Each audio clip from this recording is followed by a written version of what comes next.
Welcome to another episode, y'all. We are here, ready to do another episode. I have two special guests. They're going to be very interesting. I want y'all to stay tuned, and we're going to talk about a lot of interesting topics. Also, follow on IG, Ambitious Talk Podcast. Please go on YouTube and also subscribe and like, and definitely support Content Complex, y'all. This is the venue I do my stuff at.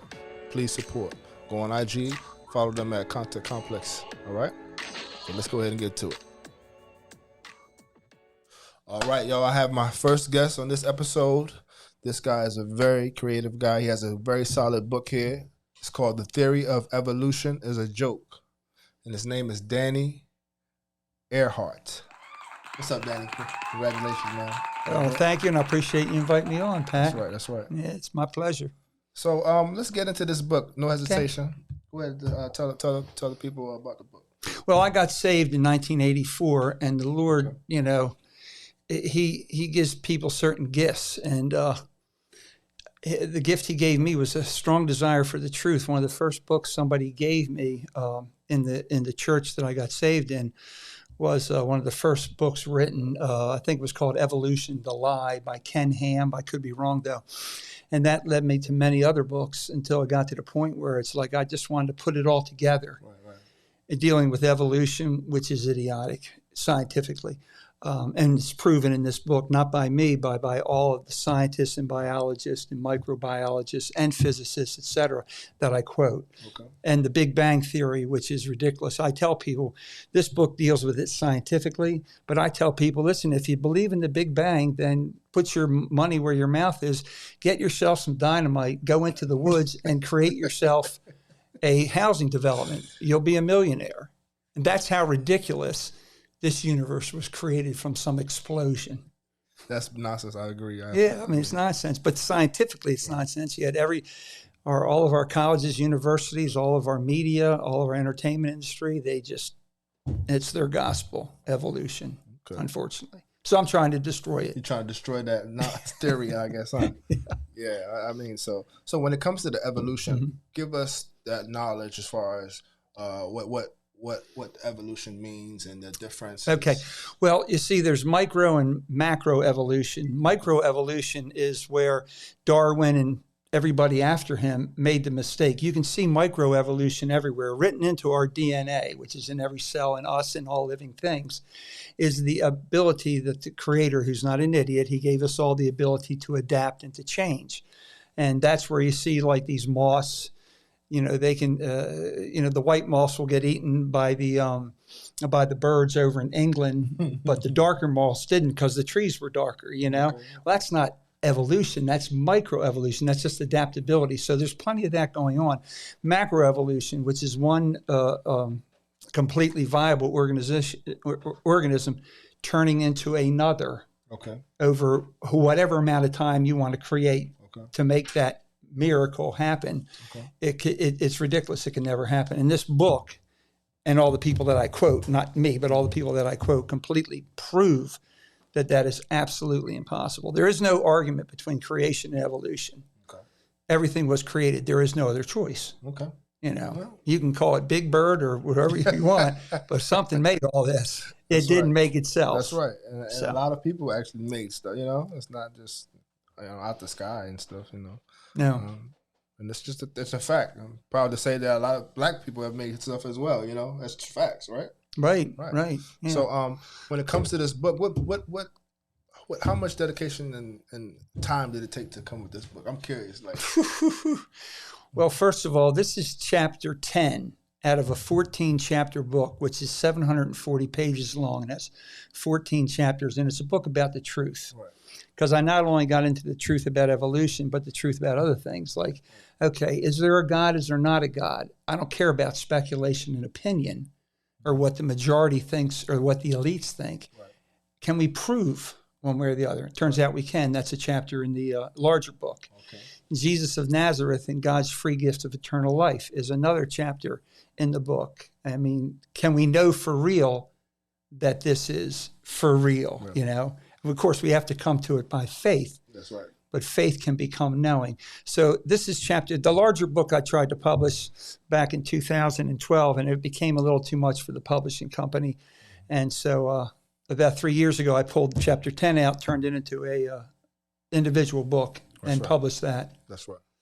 So, anything that motivated you to want to, just a desire for the truth and to pass it on. God, Yeah, I mean, listen, if you knew about Bernie Madoff and a lot of his investors before it all collapsed, and these are like friends or people you knew, wouldn't you tell them, get your money out of there?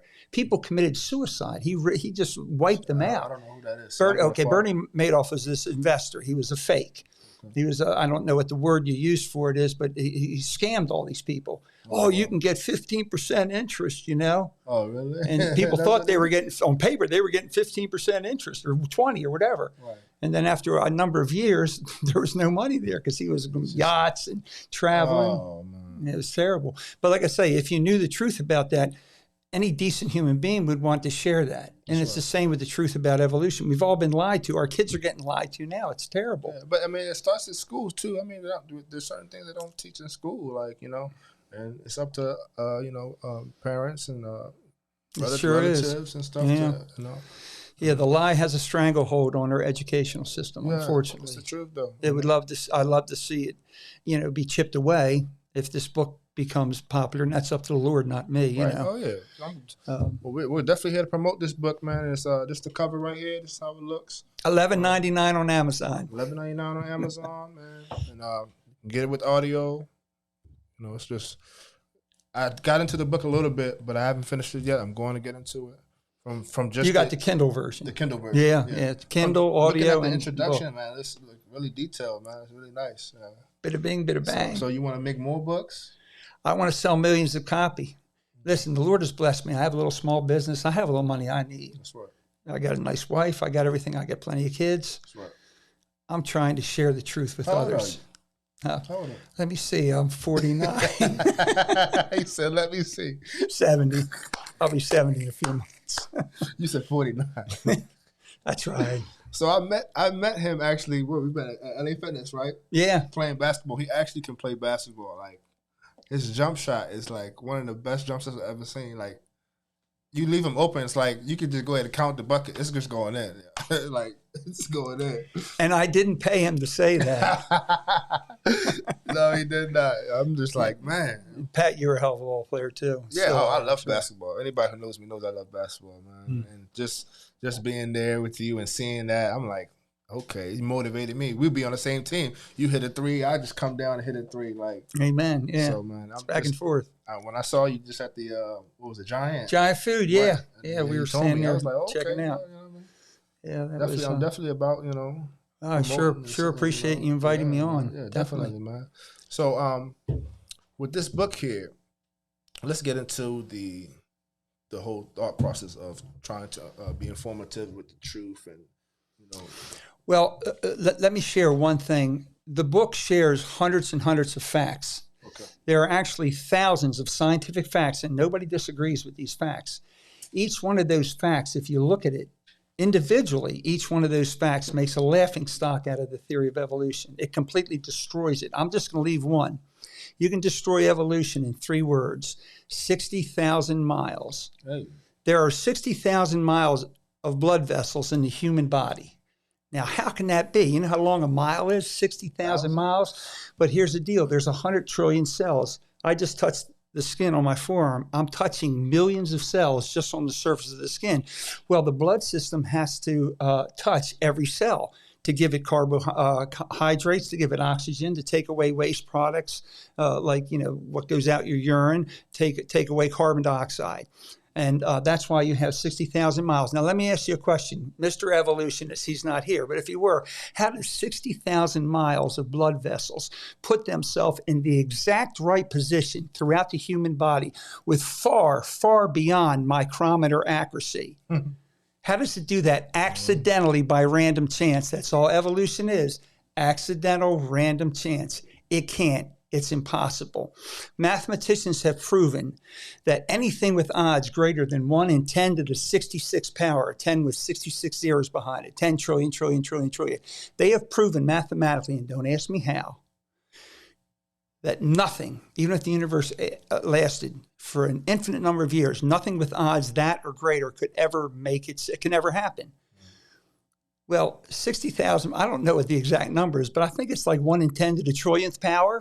I mean, and that's just one fact. When you get into the DNA, the cell, which is literally like this, one cell in your body is like a little city. Wow, good. It's got tens of thousands of nano robots that run around from the cell wall specifically to different parts of the cell, to the DNA, to the RNA, dropping off oxygen, taking back things, and it's all programmed. Right.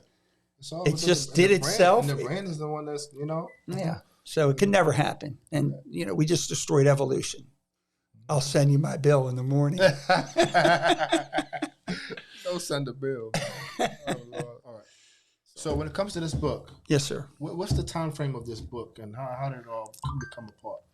Well, the book itself took quite a while because there's so many quotes in there, and I had to keep going back and editing it and rereading it and editing it probably hundreds of times.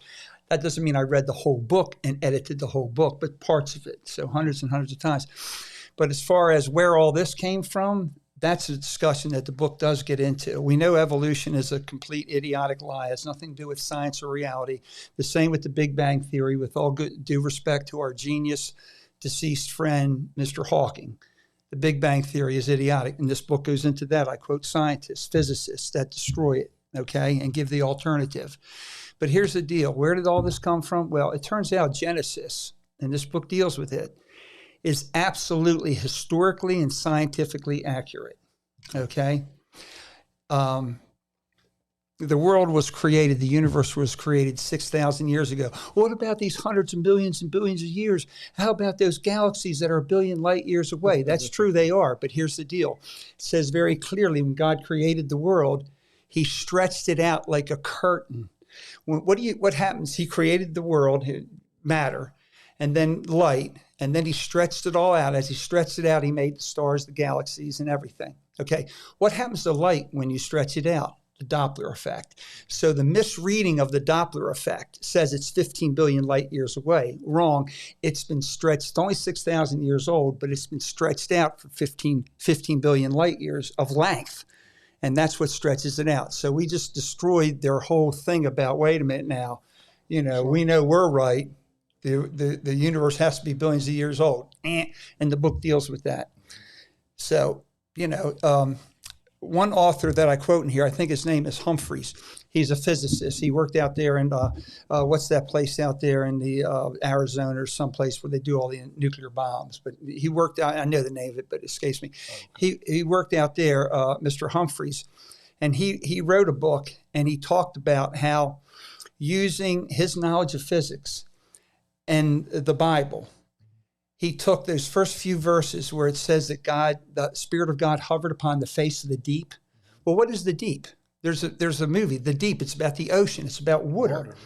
He said that God created the universe by starting off with a ball of water that was like a little over 2 light years across. Mm-hmm. Now, what is 2 light years when you're dealing with hundreds of billions of light years, Okay. But this is compact. All of the matter in the known universe exists in a ball of water 2.5 light years across. Mm-hmm. Because if you look at the universe is 99.99999% empty space. That's the only reason our telescopes can see galaxies at the other end of the universe. Right. It's all empty space. So this is how he postulated it. And he got it from Scripture. Just read the first few chapters of Scripture and talk about the deep and the Spirit of God hovering upon it. And then if you read the book, the part towards the end of Destroying Evolution, we deal with that. Okay. And it's fascinating. It's fascinating to know the truth. I mean, it's a whole lot more fascinating than it all just made itself. Shazam! It blew up in there. Yeah. So just believe. So how do you explain the daylight savings and all that stuff? Part of the Well, daylight savings is just man-made. You know, all we did was change the clock so when the kids go catch the school bus, it won't be dark. So it's true, and I guess that's why we did it, but it makes sense. But as far as the 24-hour day and the 7-day week, Right. I deal with what's called theistic evolution in the book too, and Okay. I'm a little bit. It's all in there, huh? Well, yeah, but I'm a little bit not too friendly towards theistic evolution, as I say. Okay. If anything, theistic evolution is stupider or dumber than evolution itself, because you have to say God is so stupid he can't just click his fingers and just speak something into existence immediately, which he can. He's God. He can do anything. But instead, well, over hundreds of millions of years, he slowly turned a giraffe into a tree or whatever they nonsense. So, but we know that the 24-hour day spoken of at the beginning of Genesis is absolutely accurate. And that's where we get the 7-day week from. 6 days he worked and rested the seventh day. Okay. So what other parts in the Bible do you get into as far as the, let's say, different chapters and stuff? Well, we quote a number of verses in the Bible where it talks about he stretched out the heavens like a curtain, which I mentioned before. We talk about a number of verses where it says, you know, he formed you in your mother's womb. I mean, obviously that's creation. Right. He also talks about how he hangs the earth in space, you know, a globe. Right. You know, so there's so much in the Bible that's scientifically accurate, Right. Yet it's mocked by our evolutionists. Exodus, Leviticus, you know. Those Well, I don't parts. get too much into that because that's so much arcane laws and stuff that were important back then. Right. But as Christians, we don't really too much follow them anymore. That's right. I mean, I can wear a coat that's made out of wool and cotton, and I won't get stoned to death. Their sense of humor is awesome, man. I tell you, man. Not that anybody Sense of ever humor, would I like back then gotten stoned to death, but that's what the mockers say. They extrapolate and exaggerate, but also, yeah. So at any rate, basically what we discussed just these last few minutes is that these astronomically inflated and mythological ages for life on Earth and the universe are idiotic, and they have no basis in science or reality. But mentioning about the Doppler effect and why, you know, a scientist could come up with that. Right. Oh, that's got to be 100 billion light years away. Right. But we discussed that. Right. But that's the third part of evolution, the Big Bang, and these astronomically inflated ages. The book destroys all three. And again, not me, all the scientists and physicists and biologists that I quote. So what would you recommend people to read and get knowledge of before they would get into your book? I think they should start off with the book. $11.99 on Amazon. No, I mean, listen. It'll explain everything? Pretty much, but the book itself recommends dozens of books that I read that I quote from in the book. Okay, so they'll get that knowledge within. Yeah, so in that book, if they want to read further, right. You know, because I tell people, you know, don't take anything, you know, don't believe anything. Check it out. Right. I mean, we all went through school and believed evolution. Right. A lot of us did. Right. You got to check it out. But see, with this book, you can give it to your kids, and they can sit there in a college classroom as a Christian instead of letting that professor up there mock him, because they will mock Christianity. They want to destroy that. I don't know. Are they satanic? I can't answer that. But this book, they can just sit there and say, "Oh, hold a second here. Isn't it a fact that what you're saying is absolutely impossible, that never could have evolved?" You know. Challenge. Yeah. So it gives them a foundation that they can withstand the fiery darts of the evil one, which is in the Bible, you know. That's right. Evil's all around us, so it's very important. So. Truth can withstand it.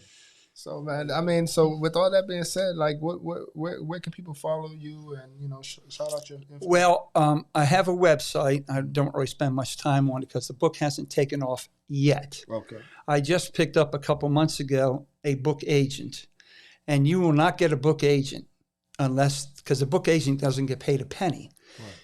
Unless he thinks there's a very high possibility of this book being taken by a major publisher, Random House, Macmillan, Harper's Collins, whatever. Okay. That's the only reason he's going to get involved. And he has relationships, or his Quantum Discovery is my book agency. They have relationships with all those, the acquisition teams. Okay.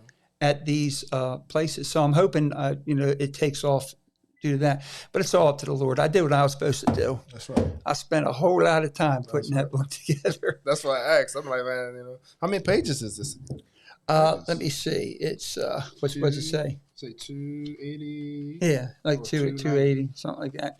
The actual book is like, I think, 240 pages, and then well, right, but the actual book, The Theory of Evolution, is like 240 pages or something. Okay. At the end, I have like 60 pages of an addendum. Okay. Which is all my thinking on other subjects. Okay. I figured I'd throw that in there. Throw it in there. Try and get people interested in the larger book. That's so right. Hopefully this will take off than the larger book, which is about a lot of other subjects. That's what's up. So there you go. Very spiritual, man. I like you, man. Thank you very much for coming on the show. Very spiritual. Man.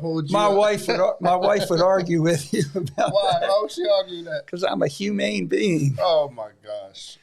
I still let the F-bomb fly occasionally. I hate when people think like, hey, you can't curse and stuff. Like, yeah, that's not going to stop you from going to. But I don't run around on her, so you got something going for me. It's not going to stop you from getting accepted in there, man. That's true. I just want to say thank you, Matt.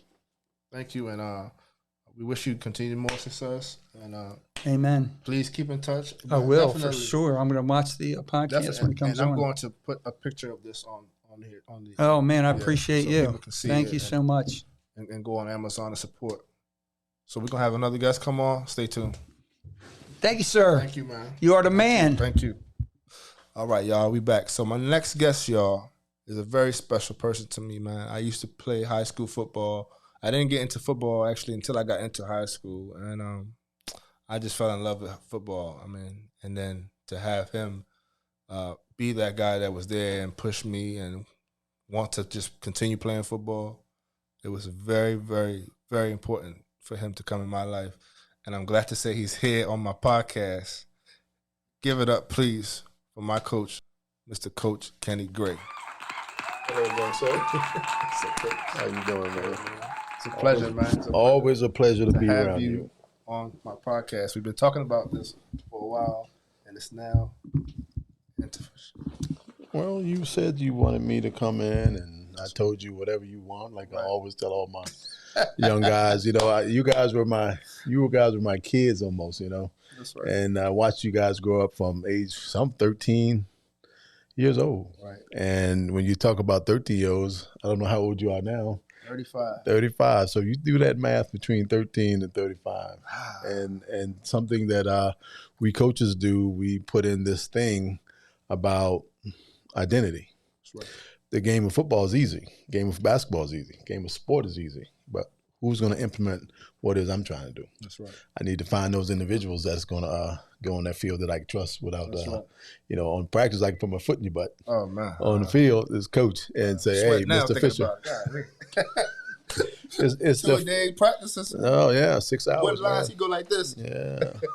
Well, that was back, you guys would, there was that thing, Last of the Mohicans, What's that? The Indians, and, see. It's just you guys. School knowledge, right? Well, the thing is, school has changed. Sports have changed in this region. When you go down south, hadn't changed. That mecca of football is down south. Up here up north, you can start normally in August. Well, they're year round. They only get 2 weeks off. That's true. Yeah. Can you imagine me training y'all all year round?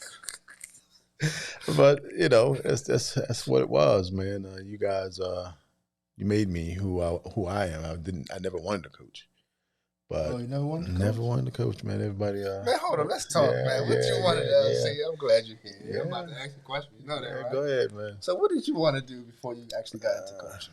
Well, I was a guy who loved helping people. When you saw my coaching style, technique, it's about helping you all. Okay. Once I realized from a phone call, a gentleman called me and said, Kenny Gray, are you ready to coach? I said, no, I don't have any desire to coach. I think it's one of the things where it terrified me to coach someone to be either me or me. That was tough. And because I was already the superstar, I was already this name, and I said, no, I don't want to do that to someone. That's right. That's tough. That's right. Well, when the coach explained to me that it was told to him that I would be the best coach in the state of Maryland one day, I'm like, come on, coach.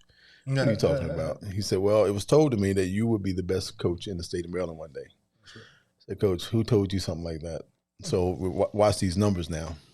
I graduated in '83, same school you came. Meade, the great Meade alumni, Mustangs, Mighty Mustangs. Mighty Mustangs. When the colors were used to be brown and gold. Okay. You were brown and gold. Oh, unfortunately, I remember them jerseys. Well, my first job was at London High School. Okay. I think you Arch Rivals. did tell me that. Arch Rivals. 3 miles down the road was our Arch Rivals. Right. Coach called me and said, like to have you come the coach. And I said, well, again, who told you that? Right. And when did they tell you that? Well, he said in 1983 it was told to me. I said, well, Coach, I was 18 years old at that time. In '83 I graduated. Well, when was it told to you? He said, well, I said, who told you? He said, Coach Mears. I said, Coach Mears passed away in '88. '88, okay. I said, well, between '88 and '83, where did he tell you in that whole cycle of 5 years? Right. He said at '83 when you were playing. I said, Coach, I was playing. He said, yeah. He said, you were the smartest player he ever coached. Right. And he saw coach in you in the future. I said, well, what he saw is not what I want. That's not what you want. He said, well, come talk to me. I said, okay, I'll come talk to you. You might be a great, hey, how you doing? Haven't seen you in a while. But outside of that, that's about it. That's it. He said, I tell you what, you come down, talk to me. And if you don't like what I'm saying, you don't have to coach. I said, well, right now I told you I have no desire. So I'm coming in there with a 10% interest. Right. When I walked out of there, it was 100% sold. Mm-hmm. Why? Because he said, look, I was told that you understand this system better than anybody he ever coached. That was the wing T system at the time. Mm-hmm. Every team at the area was running it. It's okay, I understand it, but I still don't want to coach. He said, well, I'll tell you what, if you come in and try, well, it's what he must have been talking to my mother at that time, because my mother said, no matter what you do, try. And he tried it. Well, if I didn't say no, there was an open door. Right. I didn't say no, so I tried. That's right. If I say no, I mean no. I ain't doing it. That's right. If I say I don't want to, but I try, Yeah. you never know what come out. That's right. And I tried, and then it dawned on me when I got there, I was the head coach and didn't know. What do you mean, I'm the head coach? Oh, really? You're the head coach. I said, well, Coach, that's not what you said. You thought you were going to be what? Like I thought it was going to be the offensive coordinator. That's it. Oh, okay. Because of the system. Because of the system. I know how to run the system. That system. I remember that wing Yeah, team, right? that system doesn't run on defense. It's only an offensive system. I figured I was just going to do that and step out the way. Oh, no. You're doing this and you're running the whole team. Are you freaking kidding me, man? I look at the defensive coordinator. I said, well, he said he was talking to you. So it's just two of us. So someone has to be the head coach. So, okay, I became the head coach. And at that time, I'm thinking, well, let's start with our positions. That's right. I need quarterbacks in this line, blah, blah, blah. And nobody stood up in the quarterback line. I'm thinking, there's no quarterbacks here? He said, no. Oh, yeah, we have. So, well, now this is where the funny part comes in. Well, I knew the order of football, that you start with your quarterbacks. That's your leader. That's the extension of you, offensive coordinator or head coach or whatever, because you need that leader on the field. That's right. No leader. So I told everybody to go home. I said, everybody go home. They said, Coach, what do you mean? We want to be here. I said, well, when you get a quarterback, I'll call you and we'll come to practice, but because we don't have a quarterback, go home. Not one person. Not one. They didn't want to be a quarterback. But we'll try. I said, you come here. Stand this line. Was it Antoine? And another one. No, this was Rundle now. Remember, wasn't the Mighty. It wasn't the Mighty. This was still Rundle High School. That's okay. It's still Rundle High School. So when I got the one kid who wanted to try, that's all I needed. I didn't need a quarterback. I needed someone to try. I can teach him to be a quarterback. 2, 3, 4 people said, I'll try. So when they stood in that line, now we can go forward. That's right. That's where coaching, and that's where a cohesive unit starts, with people who are willing to try. That's right. Once I realized that they were there to help me be a coach, which I never wanted to be, I was going to help them to try and be the best that they could. And that's where it all started with me. That one kid stand up said, I'll do it. And that kid became my starting quarterback because he tried. He didn't know it, but by the time I finished with him, he was calling his own plays, and he went from there to the varsity on playoff. The time he moved up, that's what it was about. And when I look back at that one moment, if I never tried, I would never been the head. I would never been the best coach in the state of Maryland. That's right. Because that year in 2021, Oh man, in 2001, excuse me. I was at 21. Yeah, 2001, yeah. we were the best. It was in great, the state. man. So I was the best coach in the state. I actually remember like it was yesterday. I was a freshman. Yeah. And one of the guys was like, "Man, you should play football." And I'm like, "Okay." I'm like, all right. I never played football until I got into high school. That's and right. It's one of the decisions that I wish I could go back, I guess, into and play when I was younger and stuff. Mm-hmm. But it was just a hell of experience. So our JV team was also good. That was the same year. And I was on JV. And all we would see is the varsity guys and how they performed and how they would play, and it would just motivate us, and we would just go and kick ass. I mean, I remember Coach I used to play defensive line and offensive line, and Coach would be like, "Patrick, I need you to go get the ball." Remember Coach Valor? Yeah, but you don't understand. You guys made the varsity. You didn't know that. We watched y'all first. Okay. So y'all played on Thursday. Okay. So teams would come and scout y'all to see what we were doing on Friday. Yes. So that's true. See, you gotta understand. There's a strategy to all this, right? That's true. So when you guys went out there and they saw how good you were, they knew when they came in Friday, that team had to have been something, right? Now, what happens is I told Coach Ballard, I said, you're going to be heavily scouted. So come Thursday, they're going to look and see what we're doing Friday. I want you to do that because I'm changing my system. That's right. As soon as I see them scouting, I'm changing it. That's right. And they were expecting one thing, I went the other way. That Right? left guard trap, we would want to play, right? Exactly. It was a left guard. Was it left guard special? But I don't know. You know, that was Coach Dennis. See, Coach Dennis put that nonsense. He put that nonsense in. I would play left guard, yes, right? It was and called I would left guard have to special. pull and trap, whether there was a defensive tackle or a defensive end, linebacker, whoever was in my way. I had to literally knock them out of the hole, the gap. So what happened in that left guard special, we ran a play off of that because they were so used to you pulling. That's right. They never thought you would actually pick the ball up and run it. That's right. So that's where that came. That's where left guard special came in. So when you do something, when you do something constant, and they say, "Man, he's doing this. Here he comes again." When you pick that ball up, they didn't expect you to have that ball. That's right. So they were expecting you to block, so they moved out the way. So that's where the guard would. that's where the guard would turn. Exactly. Turn around. Because he knew all game long he was being hit, and here he comes to hit me again. Right. But this time he didn't realize you had the ball in your hand, and he would step out the way, and there's a guard going straight down the sideline. Man. It's just, but it's fun. It's fun though. You know, take it from someone who never thought they were coach. Right. I never got caught up into the stigma or the bullshit. Can I say bullshit on this? Yes, absolutely. Bullshit of coaching. I'm gonna say with your bullshit. There's a whole lot of bullshit when it comes down to coaching, because the coaches are nothing without their players. That's right. So what I tried to do was find out who you all were. And within that, I said personality. Who's a talker? Who's a doer? And I always put that up there front. So we had a lot of talkers, remember that? Right. We had guys who would yell over the line and get the other team riled up. When we played Broadneck, remember? That when we walked into becoming number one that day, how we became number one was they were number one. They were 3-1, we were 3-1, but they gave us no chance to win. This was their homecoming. So that means we played on a Saturday. That's right. So you walk in there 3-1, they're walking 3-1, but they're number one, we're nothing. So those numbers don't matter. So they had the baddest two linebackers in the state that day. So I called Jolly. Jolly was the one. And I called Adams. Oh yeah. I said, let me tell you something about hungry lions. They like to eat. Jolly was a I said, I'm going to send both of you guys to them all day long. So be prepared for a sore body the next day, Epsom salt, ice baths and all that. Because as we feed them, they're gonna get fat and hungry. That's right. And I'm gonna take these little sophomores and run them right off the guard. And we ran them. We beat them so bad that day, they didn't even dispatch a reporter to cover the game. But there was a reporter friend of mine from the Gazette who just happened to come in, got an exclusive. Right.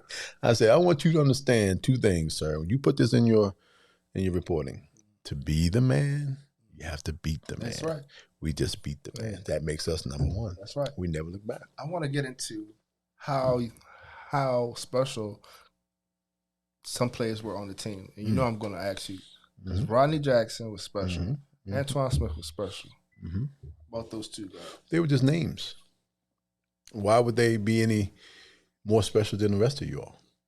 Those names just stood out. They stood out big time. Because they did something that the other guys didn't do. But that doesn't mean they executed 100%. Antoine had flaws. Rodney had flaws. We all have flaws, but we hid them away. That's true. If you take a look at the whole game of 48 minutes, they didn't do their job. But collectively, somebody had to pick up for someone. Okay? If Antoine got beat, somebody was behind him to pick him up. And what did he go to him? Say, man, thank you, man. Yeah. You got me and all that. That's how it was. That's that team. Didn't he play safety too? He played safety, but his Antoine, it was Antoine's issue. He had scholarships for quarterback, Michigan, everybody. But he wanted to play defense. I said, sir, don't do that. Oh, he wanted to play defense. He was the best quarterback. He was the best safety hitter we had on that team. Okay. Once they saw that he could hit like that, they said, we'll give you any scholarship you want, but it won't be at quarterback. Wow. I thought he was actually good. You know, his brother was a safety. And he went to University of Maryland.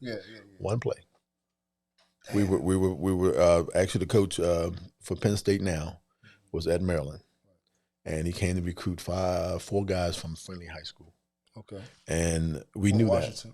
We knew that, and this was when I was defensive coordinator at the time, and at that time, nobody was recruiting anybody from me. But when Friendly came in, I sent him on a blitz in the B gap. One of the guys that had a scholarship was the guy he hit. Never came back in the game. They want to know who's recruiting number 3 at Meade. Oh, next day, he had scholarships running through Maryland, and that's how you play at Meade. That's right. Yeah, that's who we were. That's Meade football. That's right. But if you don't know Meade, you wouldn't understand Meade because it's the only transit school in the nation that sits on a military base. That's not a DLD school. Oh, wow. Okay. Yeah, it's a county school that sits on the most secure base in America. Wow. Yeah. It's a transit school. Now, were you military? Yes. Yes. And you were one of the guys who came in for the guys that were, in the community to find out what the rhythm and what the pace was. Right. And you came into that nonsense because they were here. Right. On Fort Meade. Right. I went to Westmid Elementary School. Yeah. Yeah. We call them MacArthur. So. Same thing we did too, but we never were. I was in the military. That's right. I was a native. Okay. I was one of the last of the Mohicans. And your family was all playing football too, right? Man, I don't even want to talk about that with us because we try to stay away from it. But if you take a look at all the success of one family, no family's ever done what we did in that school. Yeah. But again, that's the humbling part that we stay away from. Right. Like I said, I never wanted to be what I am.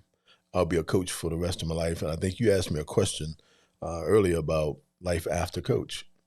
There's no life after coach. I'm always going to be coach. Whether I'm coaching or I'm just sitting around helping others. It's something in me that, I earn that now. Right. So I see you doing something like this actually, to be honest. We did this. Okay. You and I did this, remember? Yes. You're right. I have my own podcast as well. I don't want to tell everyone you were my assistant. You were my other side. We had the alumni podcast. We're still gonna get that going. Well, we're gonna still get it going. That's gonna happen. I was surprised when you told me you had this, but I'm proud of you. Let me just say this to you. I'm proud of all you guys. But to say that you are now hosting instead of being my sidekick, I'm like, I can't wait to see this. We just getting started. Getting started, and I'm proud of you, man. We're gonna be talking about all kinds of things here, man. This is episode 3. Yeah. Just excited to have you right here, right now. Anything else you want to tell? Well, people? I mean, I am, here you talk to me as a coach, but you guys, all of you, every young man I met from '94, from either Rundle, Meade, or Pilati, have given me the utmost respect of who I was, because I wasn't changing for anyone. Nobody. But what I would do is I would adapt to everybody, Right. because I had a system, I had a responsibility, and I had a job. My job was to protect you in the most brutal game ever decided, that's going to call legal football, which can kill you at any time. I had a duty to protect you and to keep your parents understanding that you were under my watch. And it was hard to keep anyone safe, but if I did it this way and everybody was following the same script, we good. Right. But when you stepped off that script, coach didn't like it. Yeah, my parents are always worried, like, oh, you gonna get hurt. Absolutely, Man. absolutely. Never It's got tough. hurt, serious It's tough. injury, man. It's tough. But what I would tell everyone people. that's listening, that is going to become a coach, a counselor, or anything, you just got to own Big facts. what you do. Like this podcast, this is yours. You got to own this thing. That's right. It's your flavor. No one should be able to tell you how to do it. They should recommend. Oh yeah, I give recommendations, and that's fine. Yeah, but as coaches, I had it all, man. I have folks that I didn't know when I first got into coaching. I wasn't sure. People told me, just try this, or don't do this, and so on. Then I realized, wait a minute now, what do you want to do, coach? Yeah. How you want to do it, coach? Yeah. So I came with my own style. That's right. And we didn't talk a lot of football. We talk a lot of life. Yeah, life, exactly. A lot. Yeah. And the game, like I told you, whether it's football, basketball, or anything else. And the most ironic thing, I'm a trainer also. I train athletes. I train more lacrosse kids than I did football kids. Oh, really? Wow. Because that's something that you want to improve upon each individual. If you come into my football program, you're going to leave better than what you came out. Right. And you all prove that. Let's talk about them practices, man. Them 2-a-days. Well, the funny part is there's only one thing that I take from the practice, because it was done to me. The first 2 days. Let's talk about the first 3 days. All right, first 3 days. The first day, we going to championship. We going to do this thing, and we rah. And I said, you guys are darn right. Let's get on that field, and man, we killing you, and everybody going to championship. The second day, man, we ready. I'm tired, but we going to championship. So I run this thing called gassers, and the gassers get you in shape. Gassers, let's go. Second day, gassers. Third day, I walk in. Coach, somebody stole something out of the locker room. He can't find his wallet. I'm like, what the hell are you talking about? Now I got to, I had all. That's the third day. So I have to pull everybody down and say, what I will not allow and I don't accept. I don't want anybody stealing from the next person. This is your teammate, your family, so on. Whoever took that, I want that shit back on my desk. That's right. By this time, the door will be open and nobody's going to watch. Take it in there, put it on my desk. That's right. Don't want to hear that. But here's what I'm going to say. Get your ass on that field. We're doing gassers. Right. Well, what was the difference from gassers the first 2 days versus this third day? Mm-hmm. Well, it was the mindset. The mindset, y'all were going to championship. The third day, you were punished. So when you use the same technique for two different reasons, right? That's right. It's mindset. You didn't care the third day to go to championship. Man, who stole that shit? You ain't going to do this for you. Yeah. And that's when I taught you how to police yourselves. Right. If the coach is not there, your mom is not there, your dad's not there, you don't think you know right or wrong? Somebody better step up and lead this team. It was the leadership. Had any player like pass out? Or anything? Oh, we had all that. We had kids who were so severely dehydrated, had to take 8 bottles of eight IVs. Oh my God! Because he was that severely dehydrated, passing out. Greg Brown, you know Greg Brown, hyperventilated, man. He was in front of me, taking off all his clothes. I said, "What are you doing, man?" I said, "Are you stripping for me?" I'm trying to get him to come back. But he's so, because he couldn't breathe. Yeah. So I'm joking with him. Hey man, look, this is not striptease. This is football. Right. Yeah, I don't go. And then I'm trying to get him to calm down. Right. So I had to create these tactics to say, calm down. Right. So if I'm going, oh my God, get him on, he would probably go. I actually knew Greg really well. His sister and my sister were really close. His sister was something different. Yeah. That's true. Though, so. The other story of something like that, when we were on the field and we would watch other teams, like the lacrosse team and the field hockey team went by. This one day we were practicing. It's no lie. This girl was running down the sidewalk. You know, you see a plane that doesn't really see the runway, but it's trying to make a landing. I said, that girl gonna crash. She's about to crash. She was having a heat stroke. You ever seen anyone with a heat stroke? No. The skin is on fire. The inside's on fire, but there's no sweat. So her organs was baking.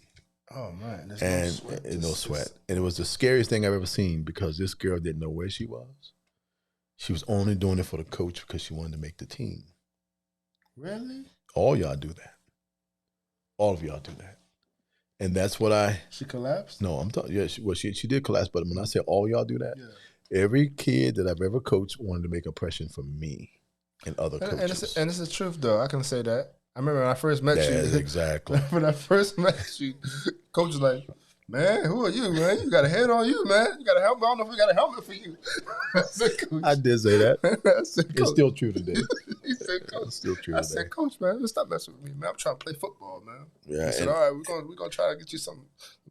And that was my problem. My concern was, do you guys play for me or play for yourselves? Yeah. And, I wanted to play hard for you. Y'all wanted to play for me, but it was because I did something to all of you. I showed you that, first off, you're here. It's a privilege to be here. Absolutely. It's not your right to be here. Absolutely. If you earn the right to be here, if you earn what you do, you're going to get, and I'm not going to cut. I never cut anybody. I never cut one kid in the years I coached. They cut themselves. Absolutely. So when you made the team, we found a helmet to fit that big. That's right. Right? That's what sacrifice is. That's right. And then you never know what he's going to. Can you imagine how many kids today that I coach that are coaching? Oh my God. When I went to a football game, I saw 5 coaches on the field. I'm thinking, oh, y'all coaching? Yeah, coach. I said, y'all coaching football? Look at the coaches that's at me now. I had those guys. I was coaching 3 of those guys. Really? Oh, yeah. I'm curious. Tornado Sharps. A lot of people know me. Coach Sharps, the head coach. Coach Sharps right now. Right. That's the active coach right now. I was his coach for 3 months. That's right. He didn't know it. Matt Larimore, you know Matt Larimore. Chris Dillard. I don't know if you know Chris Dillard. Name is big. Chris, and one of the guys on there right now, he was after me. His name is Lonnie. They're Meet alumni. Lonnie. What's Lonnie? Lonnie last name? Well, I'll get it. I'll be later. going there September 30th. They play in Glen Burnie. Yeah. So again, this conversation about coaching, everyone has a different philosophy. My philosophy was to make sure I do no harm. The game could kill you, so why would I? Big facts. So my coaches were ahead of what they did. I said, find me the individual who's ready to play on this field. That's right. The ones who were not ready, we're going to train them up to get them ready. Right. Because every Monday, remember, I had open challenge girls every Monday. Right. If you wanted that man spot, it's not who you're playing against, it's who's on your team. So the person behind you have to hear your footsteps and your breath. And if they're not going to do their job, they're taking you for granted. Don't let them do that. That's right. Go after that job. Absolutely. But here's the thing.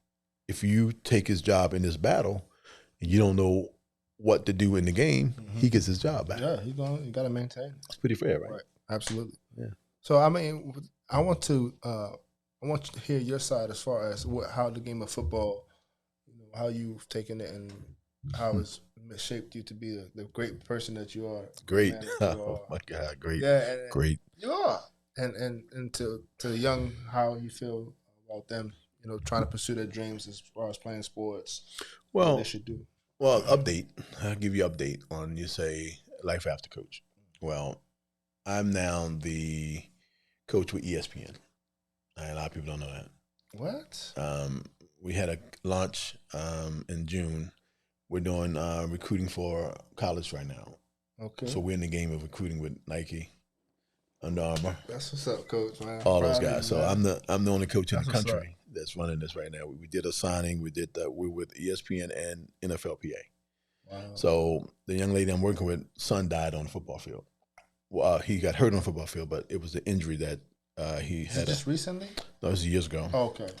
She's the head of it, so she's been talking to me about 6 years how to do it. I said, you're going to do it. It's not how to do it. Okay. When a mom stands up to get in a boys' game, like the NFL, well, 2 things going to happen. If you're a gorgeous mom, oh, they're gonna give you anything. Oh, but if you're a mom who's passionate about seeing these kids, do well in safety and after high school, the colleges. So we are with the HBCUs.